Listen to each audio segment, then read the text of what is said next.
Okay, we are recording. Alright, so hi everyone and welcome again to my audio-visual channel. My name is Gabriela Handal. I'm a draftsman and your host for this podcast, A Conversation About Art. With these conversations, I'm doing long-term research on the meaning of art and beauty through conversations with colleagues in different artistic fields. Today I bring you episode 117 with artist Alex Venezia. If you enjoy this video, please like and share all the videos and subscribe because these actions are very helpful. You can help even further by checking out the links in the description. So, Alex, welcome to A Conversation About Art. You are episode 117. Congratulations on winning the Hartley Invitational at Salmagundi. And please tell our listeners and viewers who you are and what you do. First off, thanks for having me. Wow, I didn't know you've already done so many episodes. That's awesome. Yes. Yeah, I'm Alex Venezia. I'm an oil painter, representational oil painter. That's Okay. I mainly show Arcadia, contemporary gallery in New York City. It's where most of my stuff is. Okay. So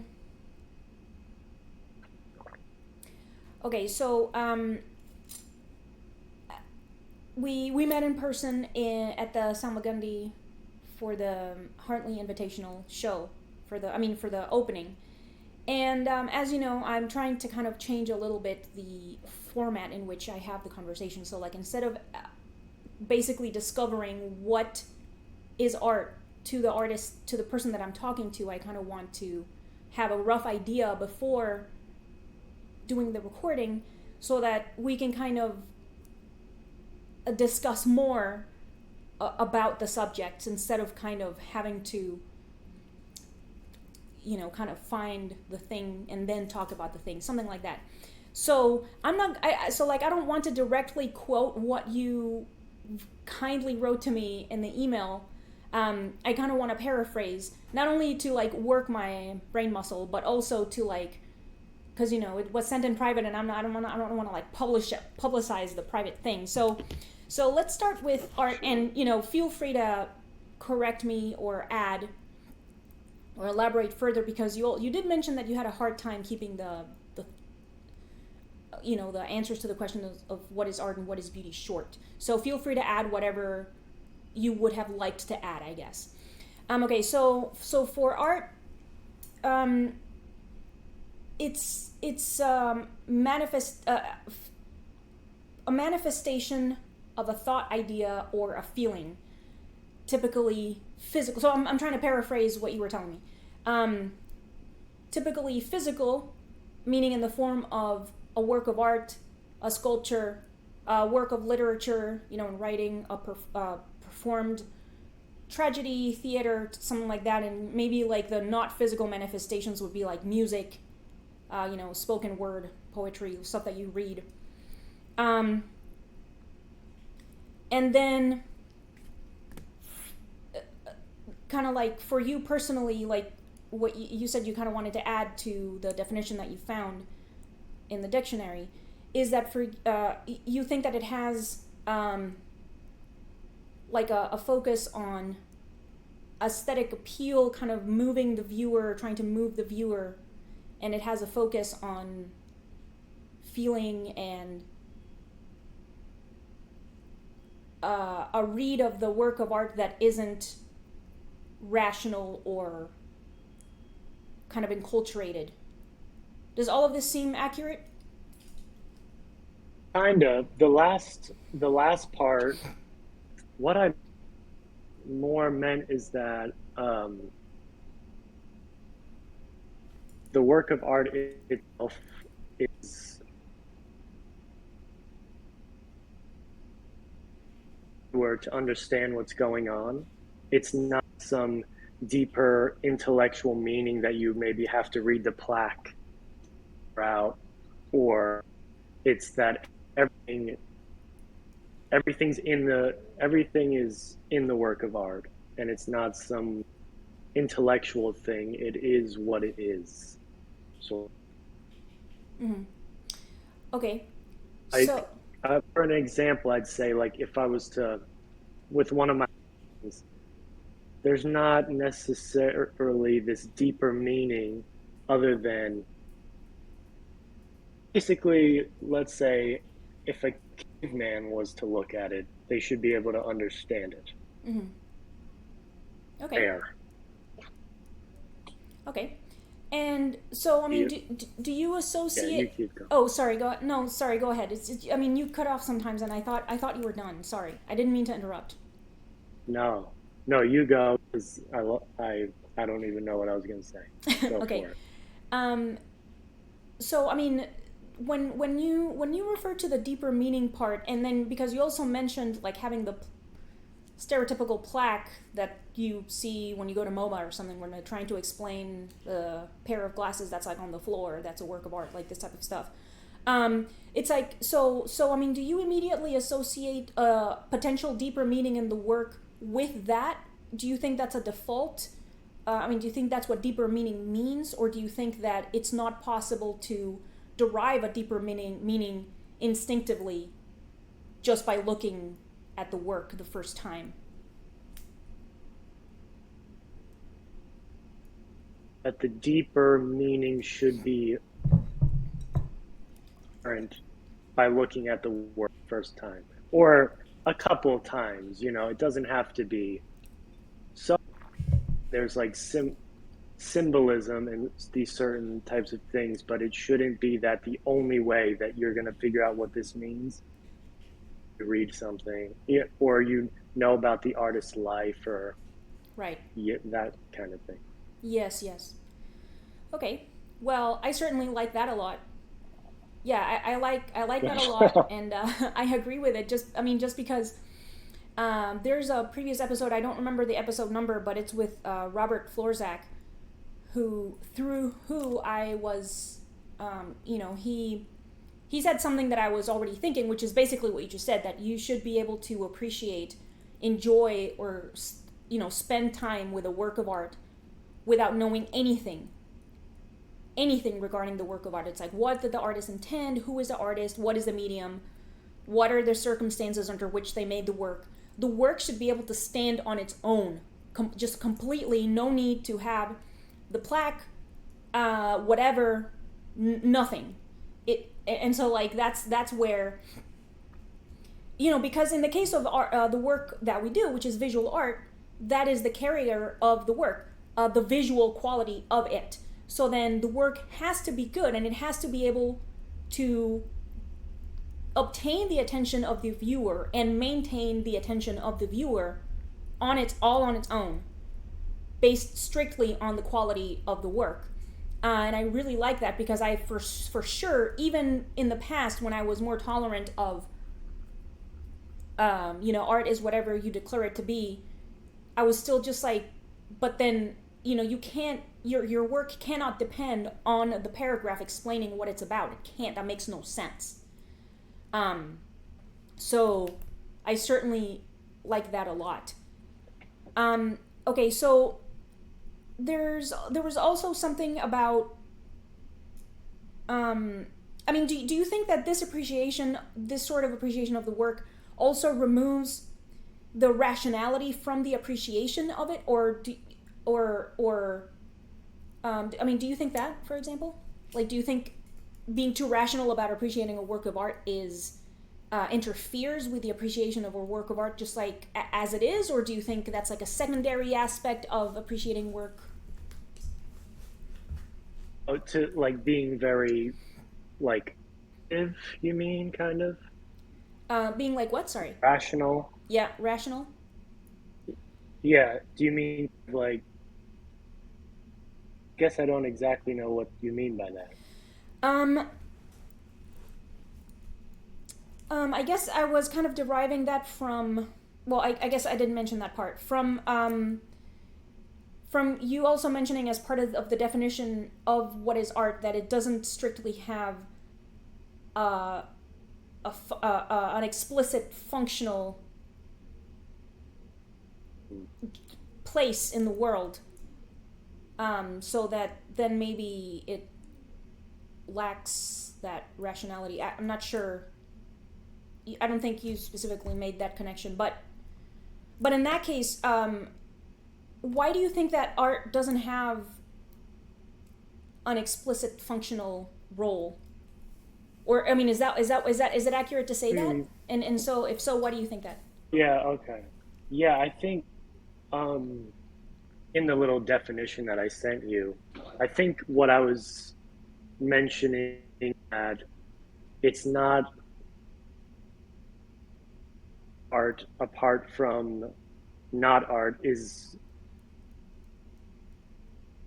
sort of function in the way of like a chair is made for sitting, Mm-hmm. a table is built for something, a house is something, whereas in a art have like a practical use, like a cup, Mm-hmm. right? It's just your entertainment. Basically, I mean, it's like this thing that you build that's not for a practical mundane use is kind of what I meant.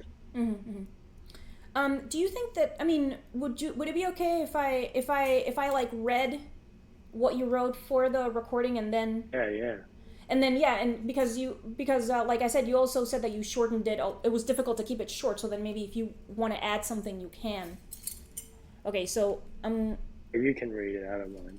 okay. All right, so here we go. Okay, so the for art, which is what we're talking about now, it says this is I think an okay definition of art, which I've taken quote this part is a quote taken the dictionary definition and adjusted it. A human expression typically manifested through painting, sculpture, music, dance, theater, film, and poetry, distinguished by its focus on creativity, beauty, and emotion rather than practical function or mechanical craftsmanship. Now, if I was to add to this definition to be more of how I personally communicate with art, this is what I would add. It prioritizes the clarity of its contents over intellectual complexity, inviting viewers to engage with its meaning directly and intuitively. So, um, would you like to add something to that now, or we can keep I can keep like asking petulant questions about it. The one thing I'll add is I'd say that um, my opinion about and intuitive upon first looking at the art, that's sort of how I engage with art, but I don't necessarily think that is in the definition. So it's something that you do have to read the plaque to understand. I'm personally okay with calling that art. It's just separate from what I do and where I live, you Mm-hmm. know? Um, and if anything, it's almost like that's then paired with an image or something. I'm sorry. If anything, Yeah. it's what? Literature that's then paired with an image. Mm-hmm. When you're some painting that you can't understand unless you read, you know what I mean? Yeah. Mm-hmm. Mm-hmm. Okay. Um. All right. So.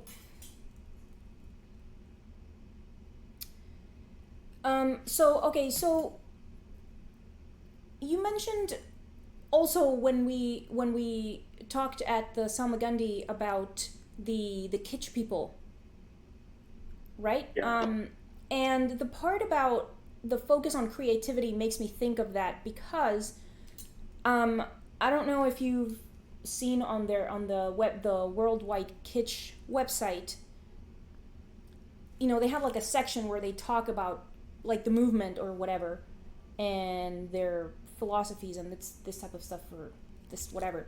And they talk about how it was first Kant and then Hegel who introduced these things that we strongly associate with being an artist, which is like the genius, originality. I think those two were Kant, and Hegel was the one who said that art according to them anyway, because I haven't corroborated it by reading any kind of history. Hegel supposedly was the one who said that work has to be of its time, something like that. So do you think that the creativity part, do you think that's strictly necessary for a work of art? And do you think that being creative necessarily has to do away with traditional techniques, for example? Interesting question. Yeah, because, well, one, I don't think that creativity is separate or detached from classical ways of working. I think properly portray something that's very real and true or whatever, you have to have some capacity for creativity to portray in an interesting and it's going to get across to the viewer. That way, I feel like that also creativity in this sort of arty way of creativity, meaning more like it's something that's never been done before, or it's, I don't know. So to me, I feel like the two can coexist, and creativity doesn't necessarily mean that's entirely unique or special or, yeah. Okay. Yeah, well, I certainly like that a lot. I've been doing a little bit of research on the meaning of the word original because it's thrown around a lot, really, very often. Whether I'm showing work to somebody or just art in general, and I think that's also part of what Kant meant to say with when an artist produces work, that it has to be completely original and creative and new, like completely new. So okay, so the way people seem to use the word original is that it's something that has just like never been done before, versus what I think I understand from what you're saying, which is what I really like, that one doesn't have to do something from scratch completely in order to make something that is refreshing and original and that doesn't feel trite or overdone, which I think that is why so much good work has been done using all of the well-known techniques of painting and drawing, with sight size and drawing from life, plein air, drawing the figure, this type of stuff. There's so much incredibly satisfying figurative work because the creativity, and I guess that's another thing that I wanted to ask you. It's like, but I think you kind of answered. It's like, at what point of the process of production does that creative aspect come in? And I think it's when the artist is arguably using his kind of stylistic calligraphy when they're making their marks, and like how they end up depicting the work on canvas. Because like I liken this stylistic language, like the calligraphy, to handwriting, because everybody has a different handwriting, but everybody's writing, if you're writing in English or whatever language it is, you're still writing in the language, it's still legible, everyone can read it. So like it's a good analog with art, because it's like what you were saying, everyone can read it, they don't have to try to decipher what the words are saying, but the handwriting still contains, because it's like when you were in school, people could probably recognize, your classmates could recognize your handwriting, the teacher could recognize your handwriting, even if your name wasn't written on the page. So, does that seem accurate? And what do you think about that?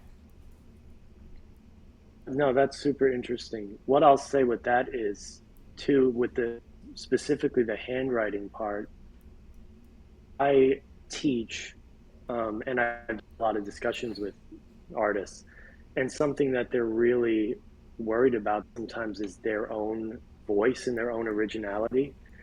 And what's interesting is like what you said is, with your hand, when you're in grade school, your teacher can tell it's you, they're teaching every student how to write the same letter, Mm-hmm. same way. In that way, I usually tell people not worry about originality and Right. just nature, and your handwriting will naturally show itself. Yeah. But then going back to where does the originality kind of start? And then also film, like let's say like love story in film, there's probably all of these certain like archetype characters, certain things that happen, you know, break all these things, and 100 different films that at, all have those same aspects at its core. It's designed and shown to us. Creativity Mm-hmm. comes in, Mm-hmm. Mm-hmm. and so it's like if I have an idea for a painting, maybe not be so original that I go about way I decide to schemes that I choose to use, the way that I choose to pose the figures. These are decisions that I'm making that are definitely coming through a filter of things I've seen before, Mm-hmm. because we didn't born blind and deaf, like we take in all of this stuff and it becomes my own. Oh, I take all that information and then it goes through the Alex filter and Mm-hmm. comes out hopefully a way to express it, I guess. Okay, okay. Actually, yeah, hearing you talk further about it, it makes me think of the physical. I mean, because what do we use to produce the manifestation of the thought? You use like your body to do it. You use your hand, your arm, your shoulder, your entire body if you're walking, whatever, like you use the body to make the work. So then I think actually, and I mean, I think I've mentioned it before, but anyway, there is a physical component to the differentiation of what people think of as style, because so you and I, we both have hands, we both have eyes, we both have an arm and a shoulder socket and all of this stuff, but they're slightly different, right? Not just because you're a man and I'm a woman, but it's like at the same time, if you were to put the bones right next to each other, they have little differences between them. It's like that's why every portrait is different. That's why every person is different physically, right? Even if you have like the same skin color or whatever, like this type of stuff, everyone is different. So then there are so Even it's twins like or something. yeah, exactly, even twins. So then that means that it's basically, it's like, I mean, the argument that I'm trying to make is that it's physically impossible unless you're making a forgery. Okay, it's physically impossible to just have the same production of a painting as another person, because it's like your eyes are probably, because of these physical differences, you're probably gonna perceive the color slightly differently than the person standing next to you, and the physical movement of your hand to make your own marks, they're gonna be a little bit different from the person next to you, and this type of stuff. So then that is already like a baseline default difference that's gonna make the output different just by default. You see what I'm saying? So what do you think about that? I agree. I mean, there are cases where you can tell an artist is trying to be a little too much like another one, Right. and something inside of you goes, Yeah. Um, but that's probably what I think about that. Is so I think that's the way that you learn as well. Yeah. Yeah. Work in the beginning, I mean, before anybody saw it, I mean, a lot like a couple very specific artists. And once I kind of used them and their techniques to learn how the world worked and how to see, started taking over, and started changing. But I agree with what you said. Yeah. Yeah, no, I mean, and I mean, I also, I mean, I certainly am also aware that there's a lot of value in imitation as part of learning, because I mean, I myself did master copies, not just in undergrad, but when I was also doing my graduate degree. Like in both cases, I did master copies of other people's work.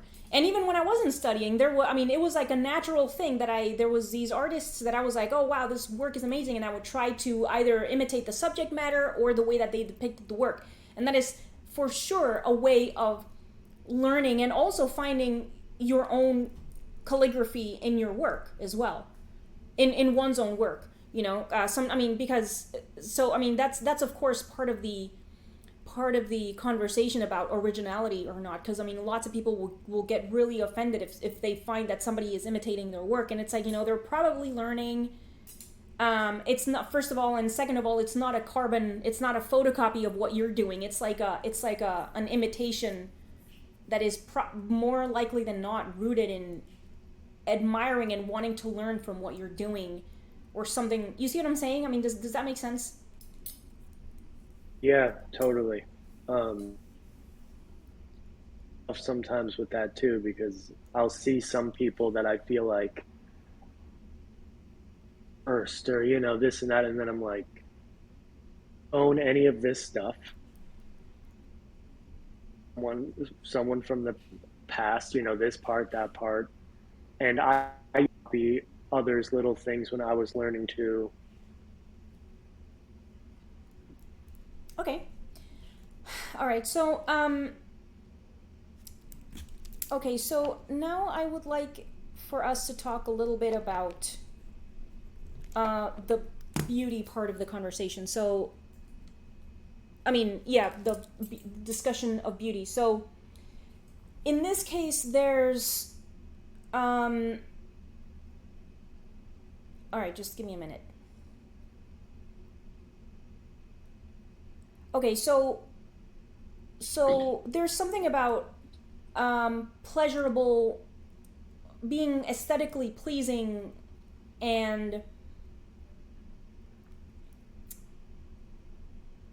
in what you were telling me, and there was also, okay, we'll talk about the quote that you sent me, the Joseph Solomon quote, in a little bit. But do you think that beauty has absolutely to be, it's necessary for beauty to always involve this kind of being pleasing to the senses? And do you think that just means that something is pretty? And if not, then what is the difference between something that is beautiful versus something that is pretty? And yes, tell me your thoughts on this for now. Yeah, that's interesting. I mean,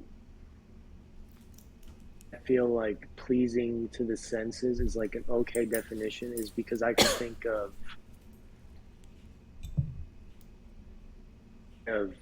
psychological horror thriller like movie fan, and so one of my favorite movies is Hereditary, right? Mm-hmm. The ending scene is so like insane. There'd be a lot of people who would not think that's beautiful. It was, right? And it's just, and I'm like, okay, why? I don't know. For some reason, it was pleasing to the senses, I guess, Mm-hmm. Even though there was these things happening that were,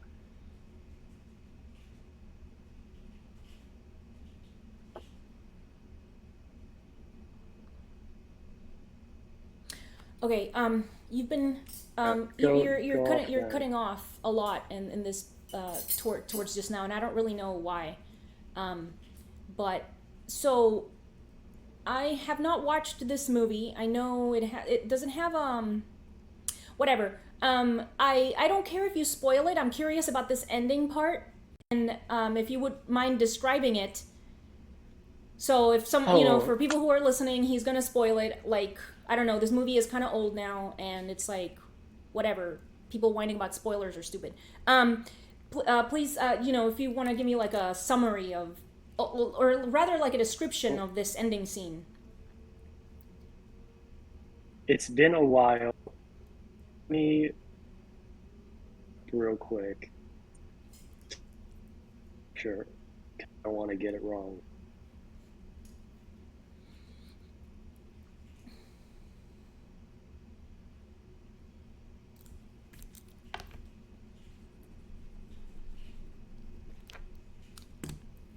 I don't even know how to explain it. It's in like this tree house, and I'm pretty sure,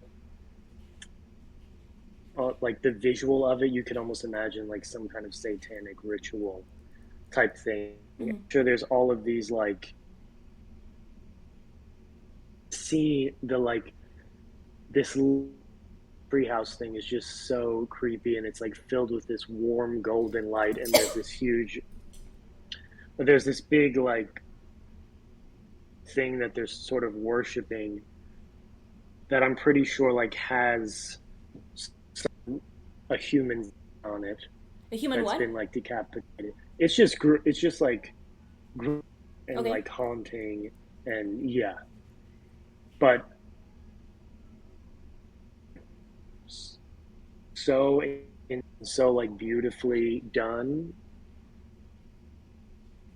Oh, Okay. So all right. So I understand obviously what you're saying, because there's of course lots of people, we're not the only ones that are like, oh my god, the carcass of the squirrel is so beautiful, this type of stuff. Because for example, I took Michael. Do you know who Michael Grimaldi is?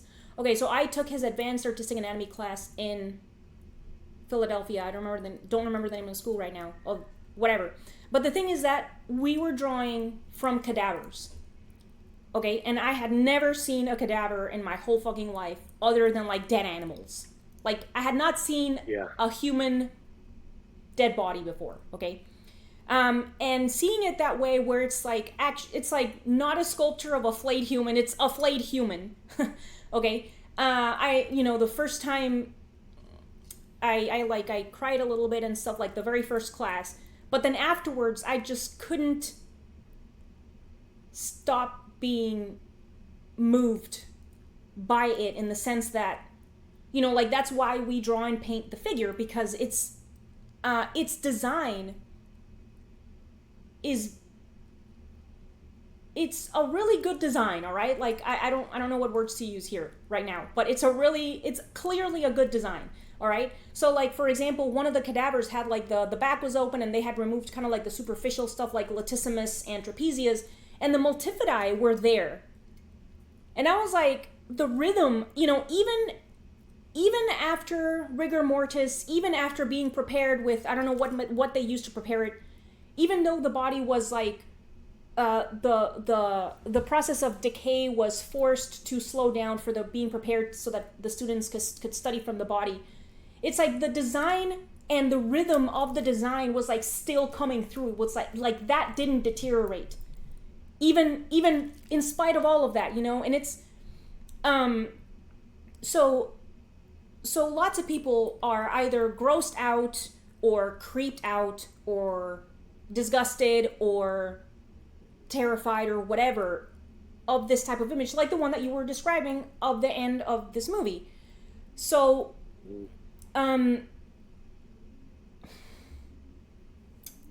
just give me a second. Why are some people capable, I guess, of finding it or remembering, I guess, that, in the case of a cadaver, you're looking at the human body, and like, even though that was gruesome, it's like that is still it's still a depiction of the human body. And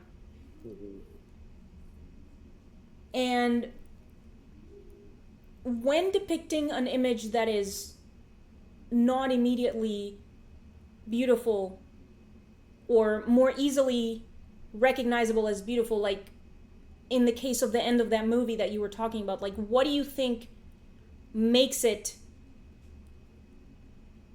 beautiful. Like in the case of the cadaver, it's like this rhythm and the relationship of the musculature of the back, for example, that was just amazing.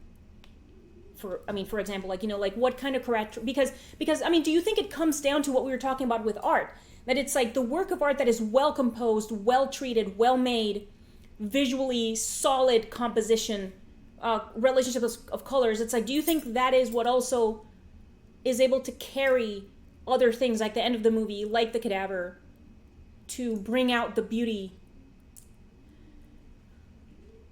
the aesthetic pleasure? Yeah. Yeah, I mean, I think that's part of it. I part of it, and then I do really think that part of so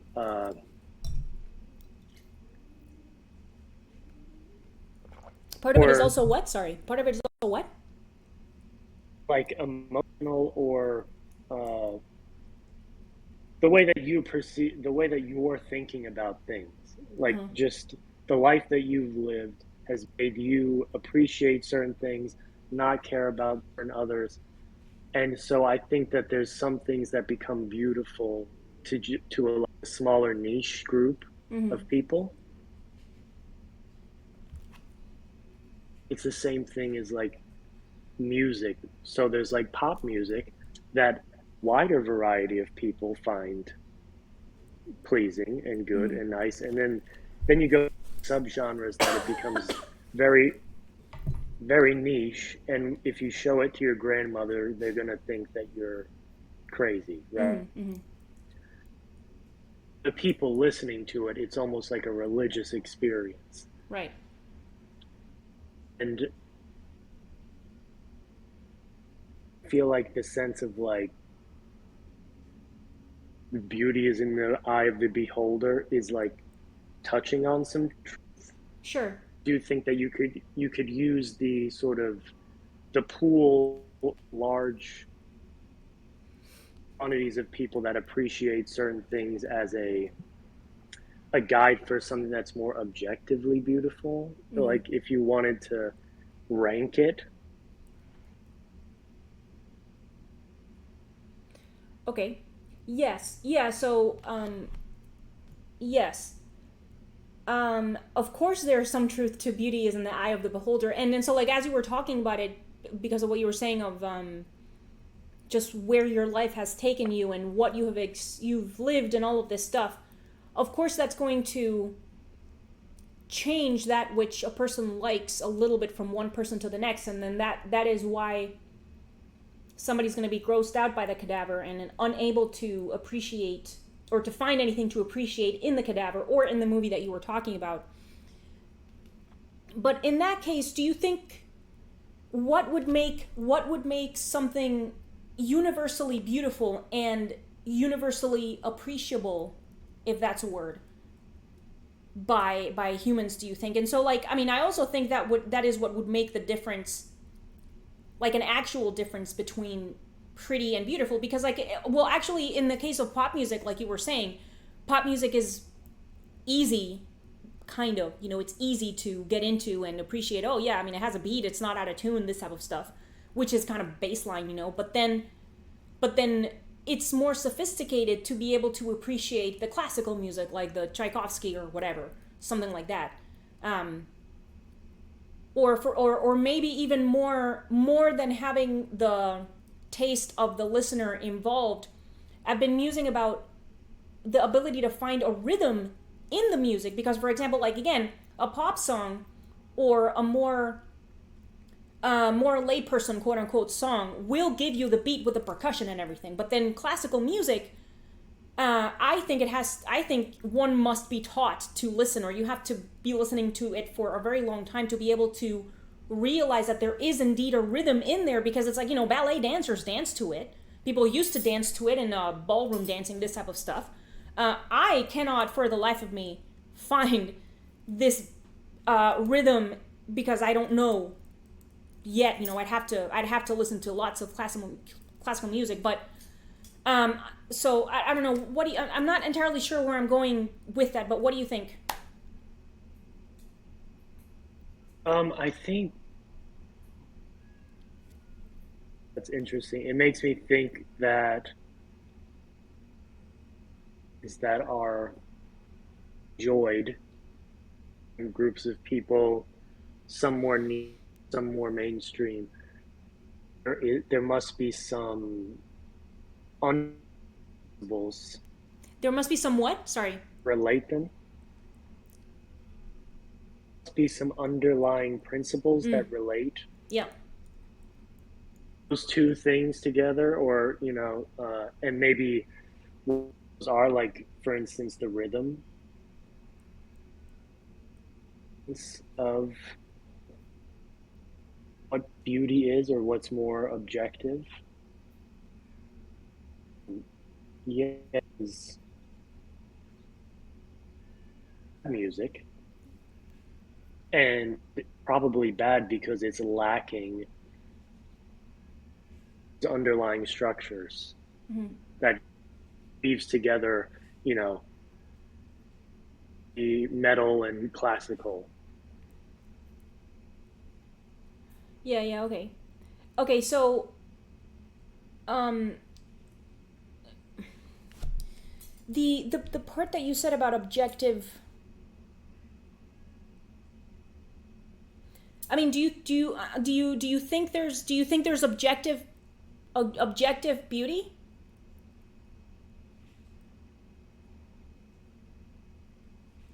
And if so, like what does that mean? Exactly. I feel like there are things that you can do within your art form that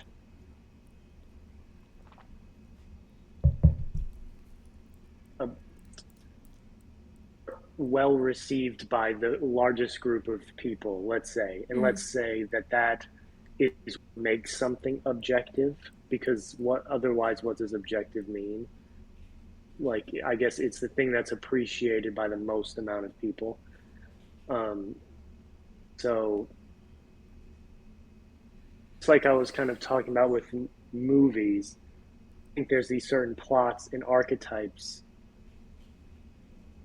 active to get a certain emotion and reaction out of the viewer, and that you put on it is what makes it feel like something completely different. But its lying structure makes it, and perhaps those are the things that are objective. And so that's like sort of a way that you can that you can think about things being objectively beautiful, but these are hard. Yeah, yeah, okay. All right, so I guess all right.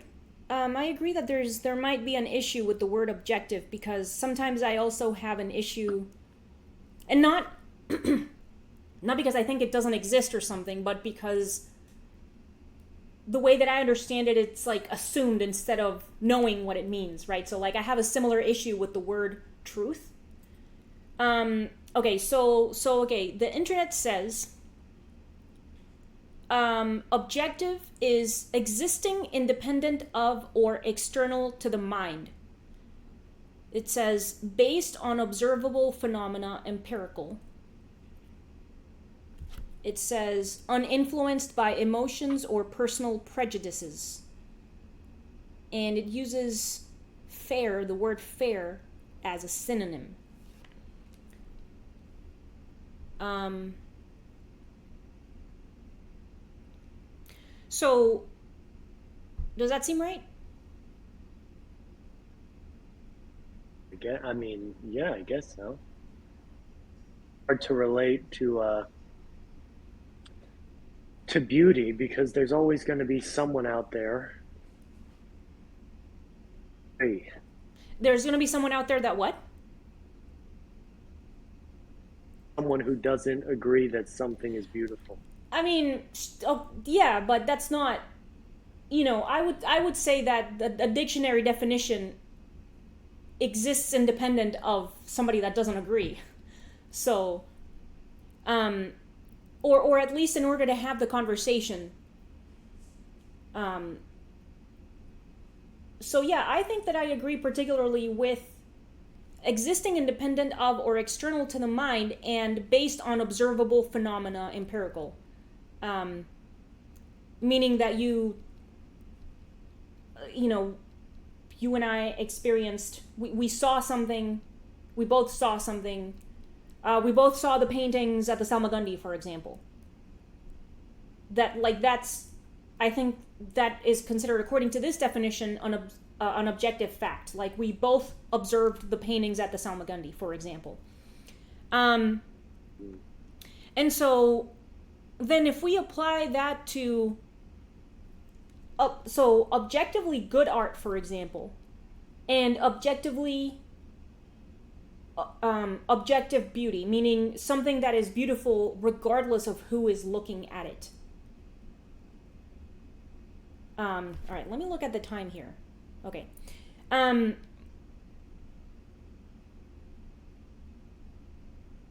So in the case of beauty, it would mean that the object itself, the object upon which the person is gazing, has this virtue, has like this characteristic, whether the person is experiencing something gazing upon it or not. But you know, I had a guest. Her name is Alana Benham, and she translated Richet's book on female morphology. And she thinks that we ascribe beauty to things, meaning that the object doesn't have or have it, or it doesn't have anything by default. We see the beauty in the object, and we will say that the object is beautiful. So I think, I mean, that seems like an interesting contrast of things to think about, I guess, because like I'm not saying that it's one way or the other. I mean, I personally prefer that the object has beauty and the person and the viewer is able to experience it. But it, you know, it makes me think of the thing about if a tree falls in the forest and there's no one there to hear it, does it really make a sound, something like that? But I mean, I like the idea of the objective beauty being by default in the object because of the idea of beauty as a virtue and an ideal that is there to aspire to in spite of whatever a person might think. What do you think about that? I feel like I am close to being out of my depth, but what do you think? No. Yeah, I don't, you know, it's tough because it makes me think that there's sort of, if there is, it almost makes me think that that means that there's a set of rules in which judge whether a thing has objective quality of beauty or not. Mm-hmm. And then it's sort of agree on the rules, or are they, or where are the rules like derived that make that's it's oh, it has this, that, and that, and that, and therefore it's beautiful whether or not you think so. Okay. So check this out. Okay, so then I think that then it might be an issue of kind of in what order did things happen, where the rules set first by whomever, and then all of this amazing work happened, or were the rules derived after having seen a lot of work that was really good, and then the really good work had these obvious things in common, and then the rules were produced, not even necessarily written like with the Testament, the Ten Commandments or something, but they were kind of like tacitly kind of observed by people. You see what I'm saying? So Mm-hmm. What do you think about that? Maybe, I mean, do you think that's also possible, that the rules were kind of filtered through observationally by a bunch of people who happened to look at all of this work and they were like, this is obviously better than this and it has these characteristics, so that is what, you see what I'm saying? What do you think? I think that really the way that I see it, or the way that I relate to it the most. And I think that is like with the whole movement, and I spent time at Ad Nerdrums. I feel that is something that they are in. of, yeah, there were things that are really good. Mm-hmm. And so they all have these things in common. Therefore, the things that they have in common are the truth, whatever, the truth Okay. of beauty or what's good. And I think that's the same thing with who go through what are all of the best films through all different genres, underlying structure that all, therefore that underlying structure is what becomes the brick you could use to be more objective. Yes. Like there's argument that other people could have about where we're deriving that from. Mm. Mm-hmm, mm-hmm, mm-hmm. Okay. All right. Well, okay. So, Mr. Venezia, I think I'm going to stop mortifying you with Oh, questions this is about fun. things. Because we have broken the 50-minute mark of our conversation, so I'm going to start to close it out. So, besides the honor of having won the Hartley Invitational, so what projects do you have coming up? Are you working on something? You want to add something? Where can people find your work? You said Arcadia, but yes, talk more about that again. Yeah. Well, I'll say my Instagram is Alex J Venezia. That's where I pretty much do everything. And then I have a website, alexvenezia.com. But what I'm currently working on a body of work exhibition at Arcadia. In New York? Like a fish. Yeah. Nice. I haven't announced that yet. Doing it. So, announcement. So we'll be in kind of like the earlier section of next year. But I have like a handful of paintings I'm really excited about that I feel like are going in a bit of a different direction that's closer to, you know, the painter that I want to be, whatever that is. We just keep trying to weave our way closer to whatever that is. That's like the main thing I'm working on. Otherwise, I have 2 workshops I'm doing, but there are wait lists. So Lime Academy in Connecticut, and then one in England at England? Damn. workshop. Sure. Okay. But I don't know what else is going on with my life. Just painting every day. I teach here at the Lime Academy. Yeah. Okay. Well, nice work keeping busy. These projects, like these classes and things that you're working on, that's really cool. Nice work with that there, Alex. All right. So,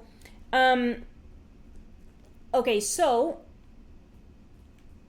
just a minute. I'm going to go ahead and start closing it out. So, again, thank you, Alex, for talking with me today. Thank you, everyone, for listening. If you want to support Alex and my podcast, you can do so through the links in the video description. Also, liking, sharing, and subscribing, of course. So, I'm going to cut it off here. Thank you, everyone. Thank you again, and goodbye. Thank you so much.